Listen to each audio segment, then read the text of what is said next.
राज्याचे अर्थमंत्री आणि उपमुख्यमंत्री अजितदादा पवार यांचं बारामती येथे विमान अपघातामध्ये दुर्दैवी दुःखद निधन झालं ही बातमी सकाळी सकाळी ऐकली आणि मन सुन्न झालं.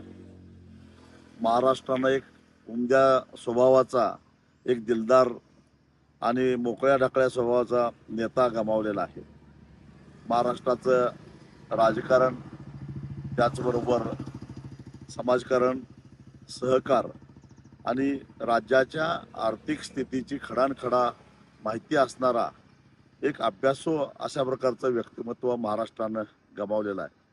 गेल्या 2 दशकामध्ये महाराष्ट्राच्या राजकारणावर अजितदादांचा प्रचंड असा प्रभाव होता.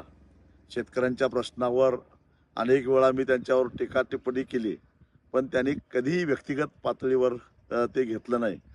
एवढ्या टीका टिप्पण्या होऊन सुद्धा आमचा व्यक्तिगत स्नेह मात्र तसाच होता. एवढ्या दिलदार मनाचे अजितदादा होते. आज अजितदादांच्या जाण्यानं खरोखरच महाराष्ट्र हादरलेला आहे आणि संपूर्ण त्यांचे विरोधक, त्यांचे समर्थक, त्यांच्या पक्षाचे सगळ्या महाराष्ट्रालाच, मराठी माणसाला फार मोठं दुःख झालंय. अजितदादांना भावपूर्ण श्रद्धा.